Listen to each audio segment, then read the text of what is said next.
એટલે જરા કલ્પના કરો કે બહાર તાપમાન માત્ર 31.5 ડિગ્રી સેલ્સિયસ છે. સાંભળવામાં તો આ બહુ સામાન્ય તાપમાન લાગે છે. બરાબર ને? અને કોઈ વ્યક્તિ એકદમ યુવાન છે, સંપૂર્ણપણે સ્વસ્થ છે અને ઝાડના ઘટાદાર છાંયડામાં આરામથી બેસીને પૂરતું પાણી પણ પી રહી છે. અચ્છા, એટલે બધી જ રીતે સુરક્ષિત સ્થિતિ. હા, પણ છતાંય માત્ર થોડા જ કલાકોમાં તેનું શરીર સંપૂર્ણપણે કામ કરતું બંધ થઈ જાય છે અને સ્થિતિ જીવલેણ બની જાય છે. બાપરે, આ તો કોઈ હોલિવૂડની સાયન્સ ફિક્શન ફિલ્મના સીન જેવું લાગે છે. સાચી વાત. પણ જુઓ, નવા તબીબી સંશોધનો એવું દર્શાવે છે કે આ કોઈ કલ્પના નથી. આ એક બહુ કડવી વાસ્તવિકતા છે અને આ જ તે અદૃશ્ય ખતરો છે જેને આપણે આજે ઉકેલવા જઈ રહ્યા છીએ. હા, અને આ ખરેખર એક એવી વાસ્તવિકતા છે જેની સામે આપણે અત્યારે સાવ આંખ આડા કાન કરી રહ્યા છીએ, ખબર છે? ગરમીને આપણે હંમેશા માત્ર એક અગવડતા તરીકે જ જોઈ છે. એટલે કે ઉનાળો આવે એટલે થોડો પરસેવો થાય, થોડો થાક લાગે, પંખો કે એસી ચાલુ કરીએ એટલે વાત પૂરી. હા, મોટાભાગના લોકો એવું જ માને છે. પણ હકીકતમાં આકરી ગરમી એક અત્યંત જટિલ અને ધીમો જૈવિક હુમલો છે. તે શરીરની અંદરની સિસ્ટમને એક પછી એક નિષ્ફળ બનાવે છે. અને એટલે જ આપણી આજની આ સ્રોતોની સઘન ચર્ચામાં આપણે આ અદૃશ્ય ખતરાના વિજ્ઞાનને ડીકોડ કરવાનું છે. બિલકુલ. આપણી પાસે ડેટા અને રિસર્ચનો એક જબરદસ્ત ખજાનો છે.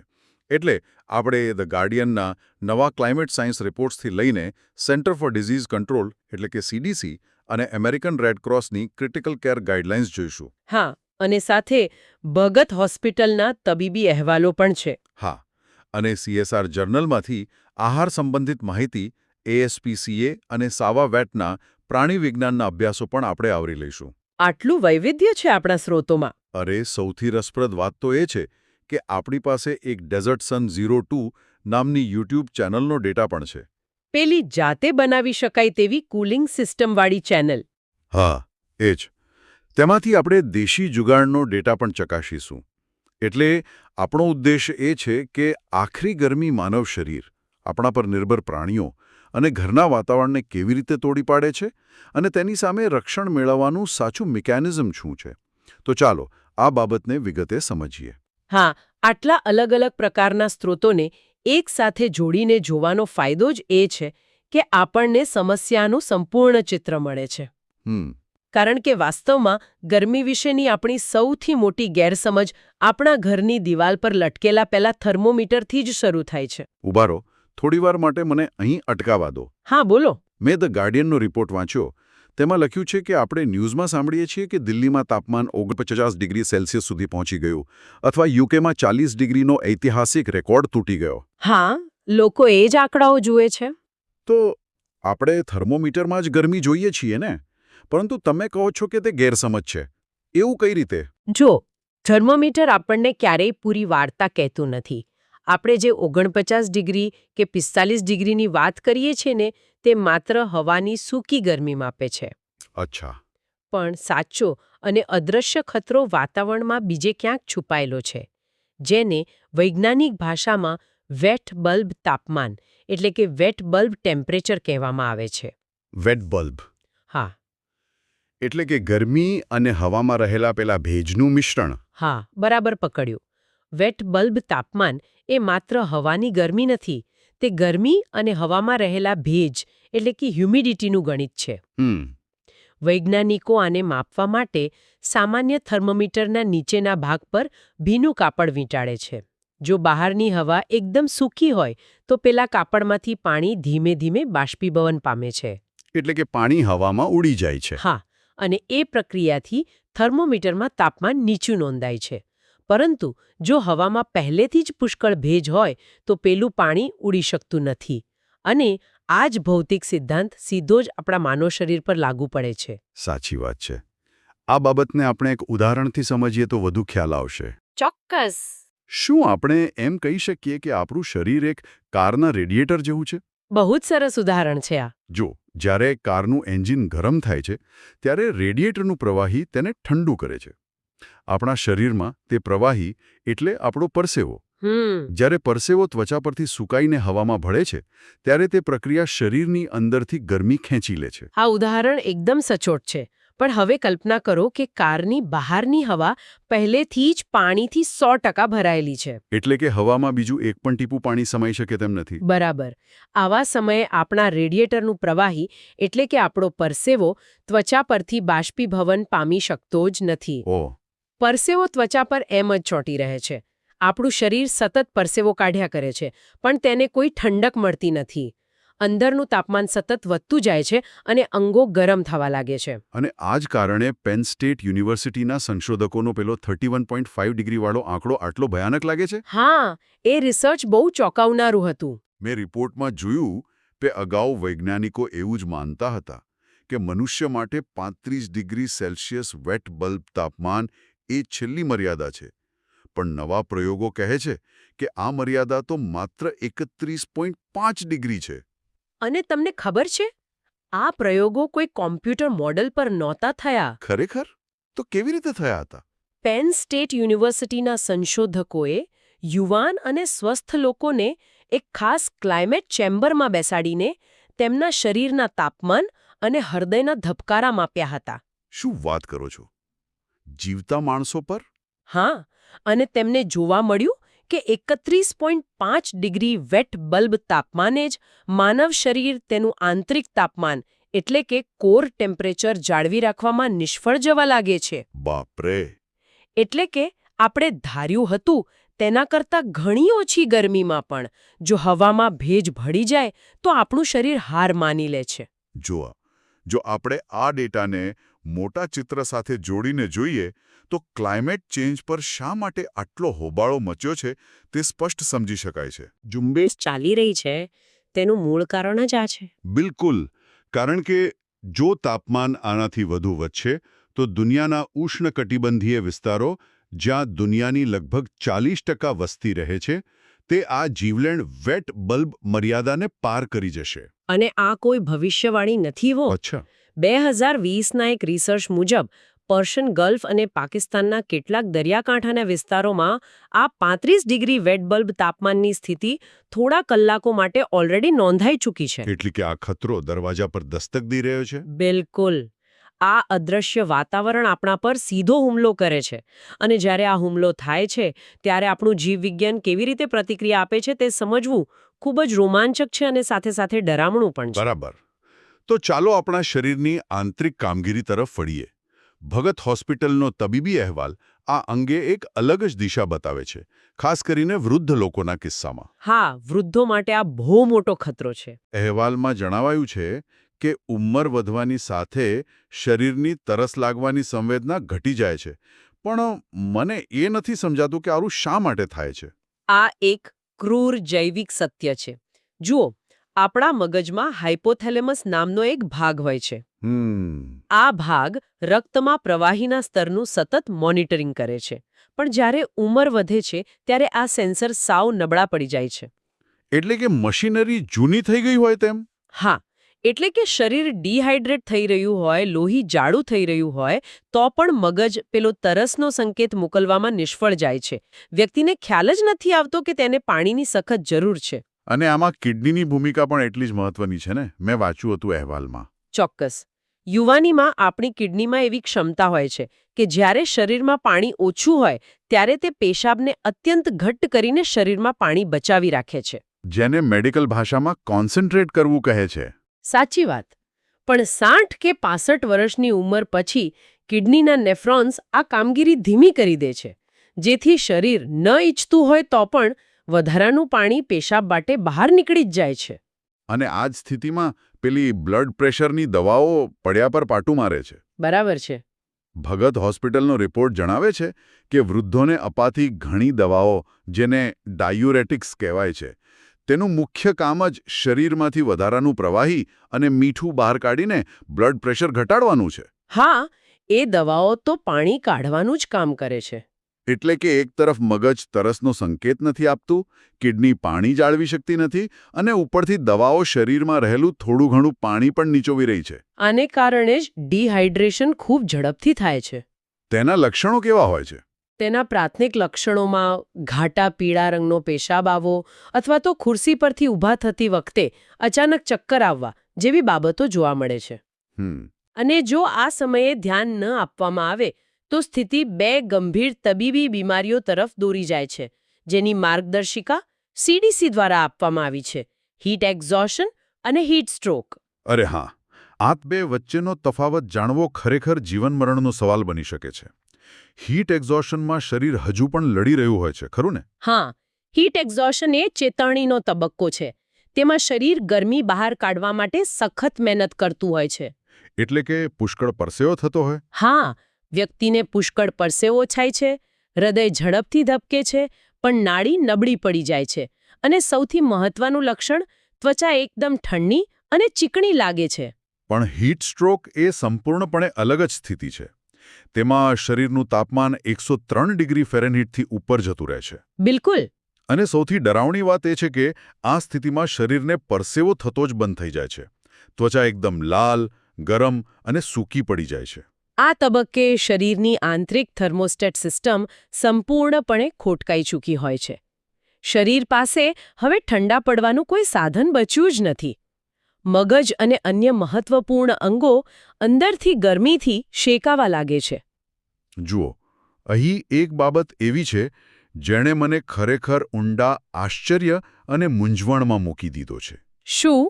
CDCની માર્ગદર્શિકા જ્યારે હીટ સ્ટ્રોકની વાત કરે છે ત્યારે તેમાં મોટા અક્ષરે સ્પષ્ટ લખ્યું છે કે દર્દીને પીવા માટે કંઈ પણ આપવું નહીં. આ શું વાત થઈ? જો કોઈ વ્યક્તિ ગરમીથી મરી રહી હોય, ભયંકર ડિહાઇડ્રેટ થઈ ગઈ હોય, તો તેને સૌથી પહેલાં પાણી ન આપવું જોઈએ. આ તો સામાન્ય માનવીય સમજણથી બિલકુલ વિરુદ્ધ છે. તો આ બધાનો અર્થ શું છે? આ એક મહત્વપૂર્ણ પ્રશ્ન ઊભો કરે છે. પ્રથમ નજરે આ સલાહ ખરેખર વિચિત્ર લાગે. હા જ તો. પણ આપણે એ સમજવું પડશે કે હીટ સ્ટ્રોક વખતે દર્દીની સેન્ટ્રલ નર્વસ સિસ્ટમ એટલે કે મગજ અને ચેતાતંત્રની કામગીરી પૂરી રીતે ખોરવાઈ જાય છે. વ્યક્તિ અર્ધબેભાન અવસ્થામાં હોઈ શકે છે. અચ્છા. કેમના ગળાના સ્નાયુઓ, જે સામાન્ય રીતે ખોરાક કે પાણીને અન્નનળીમાં ધકેલવાનું કામ કરે છે, તે ગળવાની ક્ષમતા, જેને સ્વોલોઈંગ રિફ્લેક્સ કહેવાય છે, તે ગુમાવી બેસે છે. ઓહ, એટલે કે જો એ બેભાન દર્દીના મોંમાં પાણી રેડવામાં આવે તો તે પાણી અન્નનળીમાં જવાને બદલે સીધું શ્વાસનળી મારફતે ફેફસામાં જવાની પૂરી શક્યતા છે. બાપ રે, આ તો બહુ ખતરનાક કહેવાય. હા, તબીબી ભાષામાં આને એસ્પિરેશન કહેવાય છે. અને તેનાથી વ્યક્તિના ફેફસામાં પાણી ભરાઈ જતા તેનું ગૂંગળામણથી મોત થઈ શકે છે. એટલે ગરમીથી બચાવવા જતાં આપણે પાણીથી જ તેમનો જીવ જોખમમાં મૂકી શકીએ છીએ? બરાબર. તેથી જ હીટ સ્ટ્રોકના દર્દીને મોં વાટે કંઈ પણ આપવાને બદલે તેમના શરીર પર બરફ અથવા ઠંડા પાણીના પોતા મૂકીને તેમને બહારથી ઠંડા પાડવાના હોય છે અને તાત્કાલિક હોસ્પિટલ લઈ જવાના હોય છે. આ વિજ્ઞાન ખરેખર આંખ ઉઘાડનારું છે. તો આ આંતરિક બચાવ માટે આપણે અગાઉથી જ તૈયારી કરવી પડે. રેડ ક્રોસ અને CSR જર્નલ કહે છે કે રોજના 0.5 ગેલન એટલે કે લગભગ 3 લિટર પાણીની જરૂરિયાત છે. હા, પણ માત્ર સાદું પાણી પીવું પૂરતું નથી હો. એવું કેમ? કારણ કે પરસેવા વાટે આપણે માત્ર પાણી જ નથી ગુમાવતા, પણ ઇલેક્ટ્રોલાઇટ્સ પણ ગુમાવીએ છીએ. અને તેથી જ પેલા CSIR જર્નલનો લેખ એવા ખોરાક પર વિશેષ ભાર મૂકે છે જેમાં પાણીનું પ્રમાણ કુદરતી રીતે વધુ હોય. સાચી વાત. ઉદાહરણ તરીકે તરબૂચ, જેમાં 90% વધુ તો માત્ર પાણી અને ખનિજો જ હોય છે. તે શરીરના કોષોમાં ધીમે ધીમે પાણી મુક્ત કરે છે. આ એક સાદા પાણી કરતાં વધુ સારી હાઇડ્રેશન પ્રક્રિયા છે, ખરો ને? બિલકુલ. આ ઉપરાંત કાકડી, છાશ અને નાળિયેર પાણી ગુમાવેલા ઇલેક્ટ્રોલાઇટ્સને શરીરમાં પાછા લાવે છે. અને શું ટાળવું જોઈએ? મસાલેદાર, તળેલો ખોરાક અને વધુ પડતું કેફેન. કારણ કે તે પાચન પ્રક્રિયાને જટિલ બનાવીને શરીરમાં ગરમી વધારે છે. તેથી તેને ખાસ ટાળવા જોઈએ. સારું, ચલો. આપણે મનુષ્યોની જૈવિક મર્યાદાઓ અને તેની પાછળનું વિજ્ઞાન તો સમજી લીધું. પણ હવે હું એક એવા વિષય પર આવવા માંગુ છું જેને આપણે મોટાભાગે અવગણીએ છીએ. જુઓ, જો સ્વસ્થ મનુષ્યો પંખા નીચે બેઠા બેઠા પરસેવે રેબઝેબ થઈ જતા હોય તો આપણા પર નિર્ભર એવા મૂંગા અને જાડી રૂંવાટી ધરાવતા પ્રાણીઓનું શું થતું હશે? અરે, આ ખરેખર બહુ સંવેદનશીલ અને વૈજ્ઞાનિક રીતે જટિલ મુદ્દો છે. હા. જુઓ, મનુષ્યો પાસે તો આખા શરીર પર પરસેવાની ગ્રંથિ હોય છે, પરંતુ મોટાભાગના પ્રાણીઓ, ખાસ કરીને કૂતરા અને બિલાડીઓ, આપણી જેમ પરસેવો પાડી શકતા જ નથી. ખરેખર? તો તેઓ ગરમી બહાર કેવી રીતે કાઢે? તેઓ માત્ર તેમના નાક અને પંજા વાટે જ થોડો ઘણો પરસેવો કાઢી શકે છે. તેમનું શરીર ઠંડુ પાડવાનું મુખ્ય મિકેનિઝમ મોં ખુલ્લું રાખીને ઝડપથી શ્વાસ લેવાનું છે. પેલું કૂતરાઓ જીભ બહાર કાઢીને હાંફતા હોય છે ને? બરાબર, જેને અંગ્રેજીમાં પેન્ટિંગ કહેવાય છે, જેનાથી તેમના શ્વસન માર્ગમાંથી પાણીનું બાષ્પીભવન થાય છે અને તેમને ઠંડક મળે છે. આ જ કારણસર ASPCAનો રિપોર્ટ જણાવે છે કે પગ્સ જેવા કૂતરા અને પર્શિયન બિલાડીઓ જેવા સપાટ ચહેરાવાળા પ્રાણીઓ ગરમીમાં સૌથી વધુ જોખમમાં હોય છે. હા, કારણ કે તેમના શ્વસન માર્ગ જન્મથી જ ખૂબ ટૂંકા અને સંકુચિત હોય છે. અચ્છા. જ્યારે તેઓ ગરમીમાં હાંફવાનો પ્રયાસ કરે છે ત્યારે તેઓ પૂરતી હવા અંદર બહાર ખેંચી શકતા નથી, જેનાથી તેમનું શરીર અસરકારક રીતે ઠંડુ પડી શકતું નથી. અને આમાં એક એવી સલાહ છે જે ઘણા પાલતુ પ્રાણીઓના માલિકો માટે આશ્ચર્યજનક હશે. કઈ સલાહ? ઉનાળો આવે એટલે ઘણા લોકો વિચારે છે કે મારે આટલું જાડું જાકેટ પહેરીને ફરવું પડે તો કેમી ગરમી થાય. ચાલો હું મારા કૂતરાના વાળ કાપી નાખું, તેને શેવ કરી દઉં. અરે ના, એવું ક્યારેય ન કરવું જોઈએ. હા, પણ ASPCA સ્પષ્ટ ના પાડે છે કે કૂતરાની રૂંવાટી ક્યારેય સાવ ટૂંકી ન કરવી જોઈએ. આ એક બહુ મોટી ગેરસમજ છે લોકોમાં. પ્રાણીઓની રૂંવાટી કોઈ ઊનના સ્વેટર જેવી નથી હોતી જે માત્ર ગરમી જ આપે. તે એક અત્યાધુનિક થર્મલ ઇન્સ્યુલેશન સિસ્ટમ છે. અરે હા, અહીં સૌથી રસપ્રદ વાત એ છે કે કૂતરાની રૂંવાટી એક થર્મોસ ફ્લાસ્ક જેવી રચના છે. હા, બિલકુલ. નાના ખિસ્સા એટલે કે એર પોકેટ્સ હોય છે. શિયાળામાં આ હવાનું સ્તર શરીરની ગરમીને બહાર જતી અટકાવે છે અને ઉનાળામાં તે જ હવાનું સ્તર બહારની બળબડતી ગરમીને ત્વચા સુધી પહોંચતી અટકાવે છે. તો પછી તેમના વાળ કાપી નાખવા એ બરાબર એના જેવું જ છે કે ધગધગતા તાપમાં ઘરની છત પરથી થર્મોકોલનું ઇન્સ્યુલેશન કાઢી નાખવું? હા, બરાબર. વળી રૂંવાટી ન હોવાથી તેમની નાજુક ચામડી પર સૂર્યના સીધા કિરણો પડવાથી તેમને ગંભીર સનબર્ન પણ થઈ શકે છે. બાપરે. અને રસ્તા પર ચાલવાની વાત આવે તો પેલા ડામરના રસ્તાઓ. ડામર હવાની સરખામણીમાં બમણો ગરમ થઈ શકે છે. બિલકુલ. જો હવાનું તાપમાન 85 ડિગ્રી હોય તો ડામર 130 ડિગ્રી જેટલું ગરમ હોઈ શકે છે, જે તેમના પંજાને સેકન્ડોમાં દાઝી શકે છે. આ તો પાલતુ પ્રાણીઓની વાત થઈ. હા, પણ જ્યારે આપણે ખેતીના પ્રાણીઓ અને પશુધનની વાત કરીએ ત્યારે સાવા વેટનો અહેવાલ જૈવિક સમાનતાઓને ઉજાગર કરે છે. તે કેવી રીતે? ઉદાહરણ તરીકે, પોલ્ટ્રી એટલે કે મરઘામાં જ્યારે તેઓ ખુલ્લા મોંએ શ્વાસ લેતા જોવા મળે ત્યારે તે ગરમીના તીવ્ર તણાવનું લક્ષણ છે. હા, એ તેમનું હાંફવું જ કહેવાય. અને આ અહેવાલમાં એક નવો વૈજ્ઞાનિક શબ્દ પણ જાણવા મળ્યો, મેટાબોલિક હીટ. આ મેટાબોલિક હીટ શું છે? આ ગાય અને ભેંસ જેવા પશુઓની પાચન પ્રક્રિયા સાથે જોડાયેલું વિજ્ઞાન છે. જુઓ, આ પ્રાણીઓનું જઠર એક વિશાળ આથવણ કુંડ જેવું હોય છે. ફર્મેન્ટેશન વેટ જેવું. હા, જ્યારે તેઓ લીલો ચારો કે ઘાસ ખાય છે ત્યારે તેમના પેટમાં રહેલા અબજો બેક્ટેરિયા તે ખોરાકને પચાવવા માટે આથવણની પ્રક્રિયા કરે છે. રસાયણશાસ્ત્રનો નિયમ છે કે કોઈપણ આથવણ પ્રક્રિયા પુષ્કળ ઊર્જા અને ગરમી ઉત્પન્ન કરે છે. અચ્છા. આ અંદરથી ઉત્પન્ન થતી ગરમીને મેટાબોલિક હીટ કહેવાય છે. એટલે કે એક તરફ બહાર બપોરનો સખત તાપ અને બીજી તરફ પેટની અંદર ખોરાક પચવાની ભઠ્ઠી ચાલુ હોય? હા, બેવડો હુમલો. પ્રાણીનું શરીર આ બેવડો હુમલો કેવી રીતે સહન કરી શકે? અને આ જ બેવડા ગરમીના તણાવને કારણે ગાય અને ભેંસની દૂધ ઉત્પાદન ક્ષમતામાં મોટો ઘટાડો નોંધાય છે. કારણ કે શરીરની બધી ઊર્જા માત્ર શરીરને ઠંડુ રાખવામાં જ વપરાઈ જાય છે. ઓહ, હવે સમજાયું કે ખેડૂતોને ઉનાળામાં દૂધ કેમ ઓછું મળે છે. હા, તેથી જ નિષ્ણાતો સલાહ આપે છે કે પશુઓને માત્ર વહેલી સવારે અથવા મોડી સાંજે જ ચારો આપવો જોઈએ, જ્યારે વાતાવરણ પ્રમાણમાં ઠંડુ હોય, જેથી મેટાબોલિક હીટ અને વાતાવરણની ગરમી બંને એક સાથે ભેગા ન થાય. આ બધી બાબતો દર્શાવે છે કે ગરમી સામેનું રક્ષણ એ કોઈ એકલદોકલ કામગીરી નથી. આપણે માનવ શરીરની જૈવિક મર્યાદાઓ અને પ્રાણીઓની પાચન પ્રક્રિયાઓ તો સારી રીતે સમજી લીધી. પરંતુ જો પાવર કટ થાય, વીજળી ગુલ થઈ જાય અથવા ઘરે એસી ન હોય તો આપણા ઘરના વાતાવરણને કેવી રીતે નિયંત્રિત કરવું? કારણ કે આપણે તો હંમેશા ઇલેક્ટ્રિક પંખા પર નિર્ભર રહીએ છીએ. જુઓ, અહીં અમેરિકન રેડક્રોસની ગાઈડલાઈન એક ખૂબ જ કડક અને વૈજ્ઞાનિક ચેતવણી આપે છે. કેવી ચેતવણી? જ્યારે તાપમાન 90 ડિગ્રી ફેરનહીટ એટલે કે લગભગ 32 ડિગ્રી સેલ્સિયસથી ઉપર જતું રહે ત્યારે માત્ર ઇલેક્ટ્રિક પંખા પર નિર્ભર રહેવું અત્યંત જોખમી છે. હે? શા માટે? પંખો તો હવા ફેંકે છે ને, એ તો ઠંડક જ આપે ને. ના, પંખો હવાને ક્યારેય ઠંડી કરતો નથી. તે માત્ર રૂમમાં રહેલી ગરમ હવાને ગોળ ગોળ ફેરવે છે. અચ્છા. જ્યારે રૂમનું તાપમાન તમારા શરીરના તાપમાન કરતાં વધી જાય ત્યારે પંખો એક માઇક્રોવેવ ઓવનના કન્વેક્શન ફેન જેવું કામ કરે છે. બાપરે, ઓવન જેવું?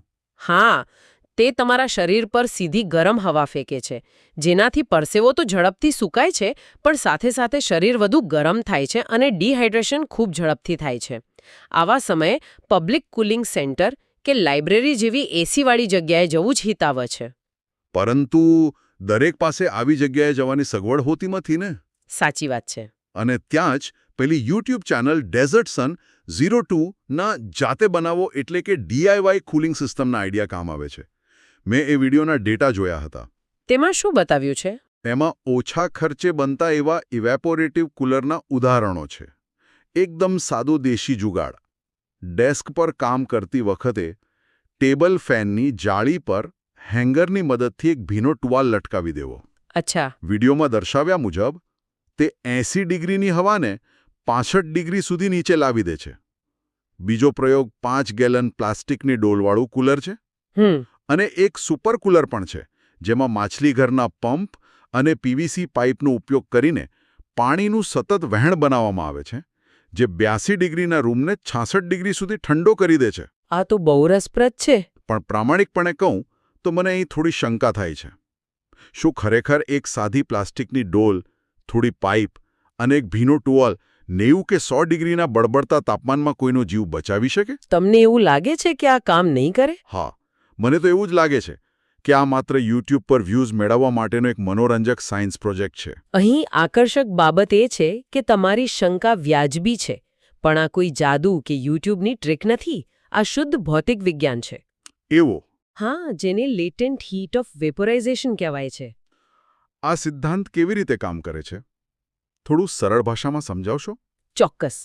જુઓ, પ્રવાહી પાણીને વરાળમાં રૂપાંતરિત કરવા માટે પુષ્કળ પ્રમાણમાં ઊર્જાની જરૂર પડે છે. આ DIY કુલર્સ એ જ સિદ્ધાંતનો ઉપયોગ કરે છે. જ્યારે ગરમ હવા પેલા ભીના ટુવાલ કે ભીના પેડમાંથી પસાર થાય છે, ત્યારે પાણી તે હવામાંથી ગરમી ખેંચી લઈને વરાળમાં રૂપાંતરિત થાય છે. આ પ્રક્રિયામાં હવાની મોટાભાગની ગરમી શોષાઈ જાય છે અને પંખામાંથી બહાર આવતી હવા ખરેખર ઠંડી હોય છે. અચ્છા, એટલે કે ગરમી જ પાણીને ઉડાડવામાં વપરાઈ જાય છે? બરાબર. એટલે કે હા, આ સાદા સાધનો ખરેખર તાપમાનમાં 15 થી 20 ડિગ્રીનો ઘટાડો કરી શકે છે અને કટોકટીના સમયે કોઈનો જીવ બચાવી શકે છે. આ એ જ સિદ્ધાંત છે જેનો ઉપયોગ આપણે શરૂઆતમાં પેલું વેટ બલ્બ તાપમાન સમજવામાં કર્યો હતો. અરે હા, પણ જો આ વેટ બલ્બના સિદ્ધાંત પર જ કામ કરતો હોય તો આમાં એક બહુ મોટી શરત પણ હોવી જોઈએ, ખરું ને? પેલી ભેજવાળી હવા આમાં ખલનાયક બની શકે? કારણ કે ભેજમાં તો પાણી ઉડશે જ નહીં ને. સાચી વાત. જો કોઈ એવી જગ્યાએ રહેતું હોય જ્યાં હવામાં પહેલેથી જ 80 કે 90% ભેજ છે, જેમ કે મુંબઈ કે સુરતનો દરિયાકાંઠો, તો આ ભીના ટુવાલમાં રહેલું પાણી હવામાં ભળી શકશે જ નહીં. બાષ્પીભવનની પ્રક્રિયા અટકી જશે અને આ કુલર માત્ર એક સામાન્ય પંખાની જેમ ભેજવાળી ગરમ હવા જ ફેંકશે. ભેજવાળા વાતાવરણમાં ખરેખર એર કન્ડિશનર એટલે કે એસીની જ જરૂર પડે છે, જે હવામાંથી ભેજ ખેંચીને તેને સૂકી અને ઠંડી કરે છે. તો આ બધી વિગતવાર માહિતીને ભેગી કરીને આખી વાતનો સારાંશ કાઢીએ તો આખરી ગરમી સામેની આપણી લડાઈ એ માત્ર એક સ્વિચ પાડીને એસી ચાલુ રાખવા પૂરતી સીમિત નથી. બિલકુલ નહીં. આ એક વ્યાપક અને બહુસ્તરીય વ્યૂહરચના છે. તે શરીરને અંદરથી સજ્જ કરવાની કળા છે. મગજ અને કિડનીની મર્યાદાઓ સમજીને યોગ્ય ખોરાક ખાવો, યોગ્ય માત્રામાં અને યોગ્ય સમય પ્રવાહી લેવું. હા. તે આપણા પર નિર્ભર એવા મૂંગા પ્રાણીઓના પાચનતંત્ર અને રૂંવાટીના વિજ્ઞાનને સમજીને તેમની કાળજી લેવાની જવાબદારી છે. સાચી વાત છે. અને કટોકટીના સમયે ભૌતિક વિજ્ઞાનના સાદા સિદ્ધાંતોનો ઉપયોગ કરીને આપણા ઘરના વાતાવરણને ઠંડુ રાખવાની આવડત છે. બરાબર છે. આ બાબતો હવે કોઈ લક્ઝરી કે વૈકલ્પિક જાણકારી નથી રહી. ગરમીની આ ભયાનકતાને સમજવી અને તેની સામે અગાઉથી સક્રિય પગલાં લેવા એ બદલાતા હવામાનમાં જીવન ટકાવી રાખવાની સૌથી મૂળભૂત જરૂરિયાત બની ગઈ છે. આ બધી જ જટિલ ચર્ચાઓ પછી મારા મગજમાં એક એવો વિચાર આવે છે જે કદાચ આજના આપણા સ્રોતોમાં ક્યાંય સીધી રીતે લખાયેલો નથી, પણ આ બધા ડેટાનો અંતિમ સરવાળો ચોક્કસ છે. કયો વિચાર? જરા વિચારો, જો ગ્લોબલ વોર્મિંગને કારણે વિશ્વના કેટલાક હિસ્સાઓ ખરેખર દુનિયાની 40% વસ્તી માટે ઢાંચાગત રીતે રહેવાલાયક નહીં રહે, એટલે કે જો આપણે તે 31.5 ડિગ્રી વેટ બલ્બ તાપમાનની મર્યાદા કાયમી ધોરણે વટાવી જઈશું, તો આગામી 20 કે 50 વર્ષોમાં માનવ સંસ્કૃતિ કેવી રીતે બદલાશે? બાપરે, આ વિચાર જ રૂંવાણા ઊભા કરી દે તેવો છે. જો બહારની હવા ખરેખર આટલી જીવલેણ બની જાય તો આપણે ભવિષ્યમાં કેવી રીતે જીવીશું? હા, શું આપણે સૂર્યની સીધી ગરમીથી બચવા માટે જમીનની નીચે ભોયરાઓમાં આખા શહેરો બનાવવા પડશે? અથવા તો એવું પણ બની શકે કે માણસોની કામ કરવાની અને જીવવાની પદ્ધતિ જ નિશાચર બની જાય. નિશાચર એટલે કે રાત્રે જ જાગવાનું? હા, દિવસે જ્યારે સૂર્ય માથા પર હોય ત્યારે સંપૂર્ણપણે ઘરની અંદર જ રહેવાનું, સૂવાનું અને માત્ર રાત્રે જ ઘરની બહાર નીકળીને ઓફિસ, ફેક્ટરી કે ખેતીનું કામ કરવાનું. આ તો આખી જીવનશૈલી જ બદલાઈ જાય. આપણે શરૂઆતમાં વાત કરી હતી કે ગરમી એક અદૃશ્ય ખતરો છે, પરંતુ હવે આ બધા વિજ્ઞાનને સમજ્યા પછી એવું લાગે છે કે આ અદૃશ્ય ખતરો માત્ર આપણો પરસેવો નથી કાઢી રહ્યો, તે ધીમે ધીમે અને મક્કમતાથી આપણા ભવિષ્યની સમગ્ર ભૂગોળ અને આપણી જીવનશૈલીને જડમૂળથી બદલી રહ્યો છે. ખરેખર આ વિચાર બહુ મનોમંથન માંગી લે તેવો છે. બિલકુલ, આ બાબત પર ચોક્કસથી વિચાર કરવા જેવો છે. અને કોઈપણ વ્યક્તિએ પોતાના તેમજ પોતાની આસપાસના લોકોના અને પ્રાણીઓના સ્વાસ્થ્ય પ્રત્યે વધુ સભાન થવાનો સમય આવી ગયો છે. કાળજી રાખો અને આ અદૃશ્ય ખતરાના વિજ્ઞાનને ક્યારેય હળવાશથી ન લો. ચાલો, આજના આ ઊંડાણપૂર્વકના અભ્યાસને અહીં જ વિરામ આપીએ.